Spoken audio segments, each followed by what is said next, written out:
Mxolisi Dukwana has been elected as Premier of the Free State. And Erin Bates is standing by to speak to Dukwana. It's over to you, Erin. Dudu, thank you. This will be the first sit-down interview with the newly elected Free State Premier Mxolisi Dukwana, who takes over from Sisi Ntombela here in the Free State province. It has a lot of challenges, including water. Currently, there are several municipalities whose taps have run dry, potholes littered across the streets of Bloemfontein and elsewhere, and of course the issue of youth unemployment, which the newly elected Premier raised in his opening or maiden speech after being elected this morning in the provincial legislature. Right to it, Premier Mxolisi Dukwana. First off, I guess we say congratulations. And how has it been being now, moving into this role and being elected into this important position? Well, it's a challenging opportunity, but not insurmountable, as long as you make sure that you've got the best people surrounding you and get the best brains for the Free State to work. I wonder, this morning when you got up and you put on what is quite a presidential outfit almost, what was going through your mind? It seemed almost a foregone conclusion you would be getting this role, but what were your thoughts to yourself as you were preparing for today? I always like to remain in the presence, in the present moment. It gives you that peace. You do not become anxious about any other thing. And was positive because I believe that the people of the province know exactly that there is so much that needs to be done, and that we need to bring almost everybody, black and white, to start looking at the province as the place of abode, that they do not have anywhere else to go. So the faith has it that they should work together, and we should do everything that we have, our skills, and use them effectively in changing our own environment. You talk about speaking or being in the moment, and in your speech you mentioned the need to rise above party politics and lead. You encourage the opposition to do the same thing. But on that issue of being and staying in the moment and being peaceful, there's a lot of political threat in the Free State. You mentioned the assassination or murder of government officials, which had gone unchecked, with the assassinators or assassins unaccounted for, the killers out on the loose. Do you have any fear around your safety now that you're in the Premier role?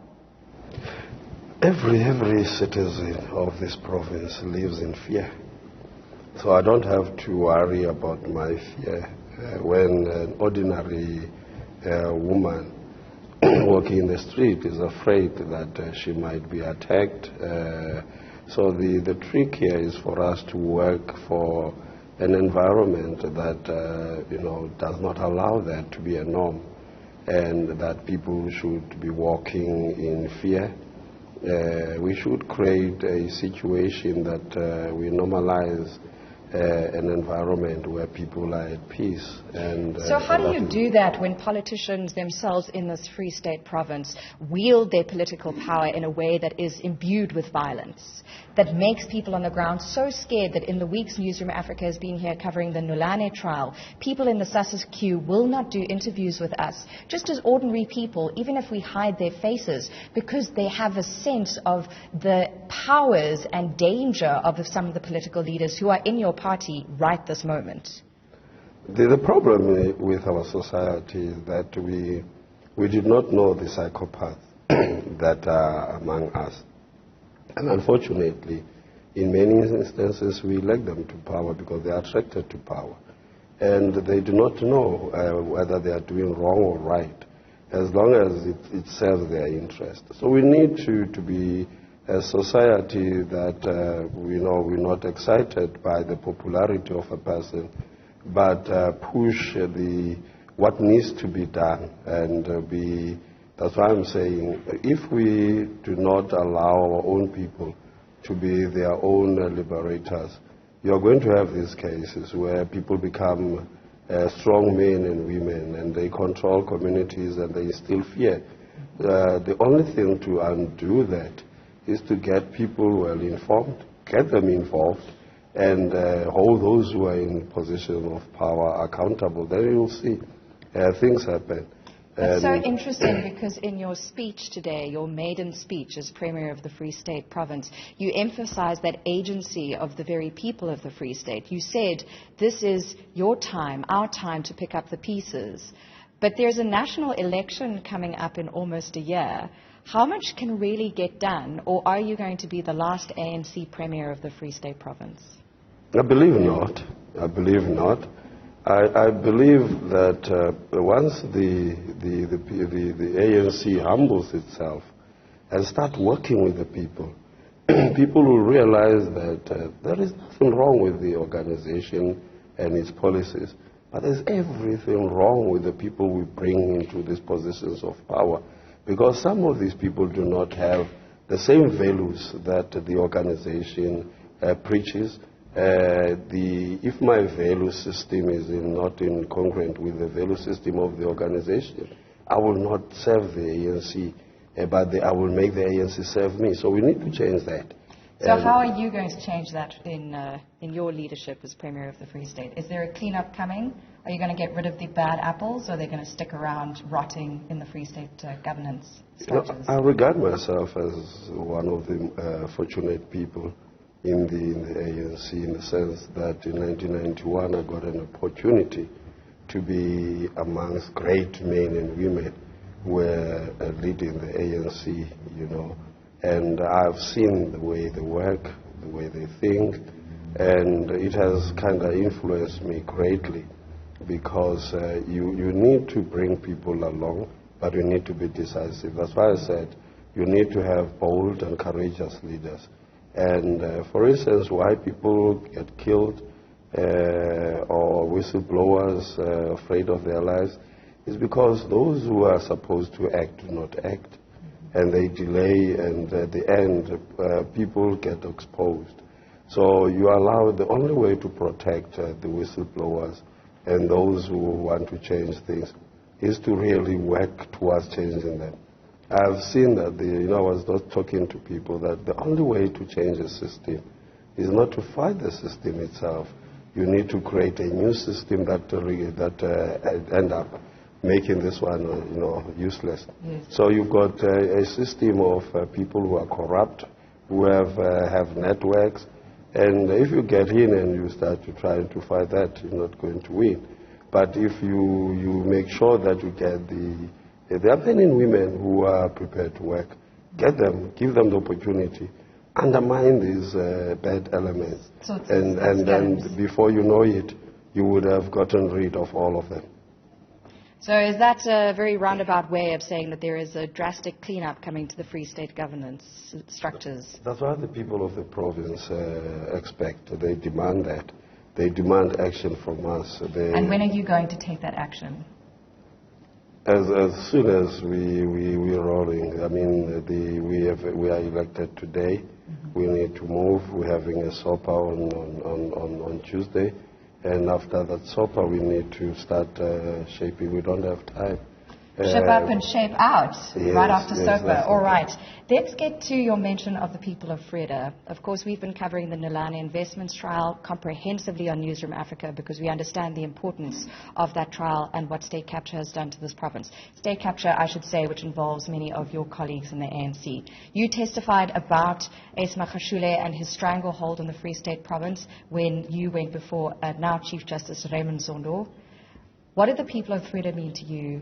And what have their prayers meant to you coming into this role, since you mentioned it in your speech? You see, these are some of the people who just, the fact that it is out there doesn't mean it is the only one. But as an example, you have the pain, the suffering, the misery of men and women who thought that they were going to do something good for their families. And with the little that they had, sorry, they ended up in a situation that it was unfortunate. This is something that should never be allowed to happen to any person. That's why we need to make sure that government functions in serving the people instead of allowing scrupulous individuals to benefit from the poor. So we understand that there's at least one think tank that predicts that the ANC will have some 38% ANC support in the Free State when it comes to the next national election. It's a bit like reading tea leaves or looking at votes. Who knows what that number will actually be? A lot of it rests on the work you do or don't do now that you're Premier. But if the ANC is to prevail in the province, you seem to think that jobs for the young is the key that's going to unlock a lot of support for the ANC here. How are you going to do that? Now, you've got so many things that you need to do. For instance, service delivery. Service delivery involves so many things. I mean, if you have many of your young people and the working class, people who should be working, get them want busy. To work. And want to work. Jobs yes. And a dignified Let me make an earning. example. You've got schools that the ablution facilities are not working. Mm-hmm. If I'm from an informal settlement and I go to a school and this school does not invite some interest in me to get out of poverty, but it becomes, a confirmation that I belong in that poverty area. That's something that dooms this young person before he even starts. But if you create, but if you create an environment, have schools that are clean, have toilets that are functioning, properly clean, well maintained, and the only way you can do some of these things is to bring your artisans, your plumbers, to be all over. And the best way is also to release resources to get this thing happening so that you make sure that our schools in our black communities become institutions of excellence. And our children desire to go to school. And they look forward to going to school every day because it's a safer environment. And you have streets that are full of potholes when you have meek funding going back. So it should not be allowed. We should be able to put up a team of experts. You should, and will you? Will you That's be what I putting up that intend team? doing. That's what I intend doing immediately. There are many. Getting people who know a lot about infrastructure, about financing, etc. Get them to work in municipalities. Get them to make sure that we spend money in providing services, and we have value for money that we're spending.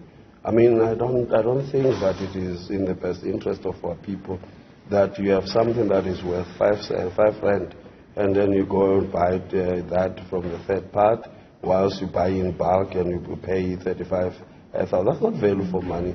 What the Constitution demands of us is that there must be value for money. There must be value for money, and let's see if you can offer some of that value as you move into the weeks and months ahead as Premier of the Free State. Mxolisi Dukwana, we thank you for your time. I think important also just to note, having heard what you're saying about the young people of Bloemfontein and the Free State at large, you mentioned and said to girls and boys, you are young, you are gifted, and you are black, and you deserve opportunities. Let's hope that you and your team can offer that moving forward. Dudu, that is where we are going to leave it. I must say that there have been two very kind assistants holding up the banner behind us for this interview. And we, of course, thank the incoming Premier and his team. That's his first sit-down interview, newly into the role and looking ahead to many challenges here in the Free State Province. With that, it's back to you. Erin Bates, thank you very much for that.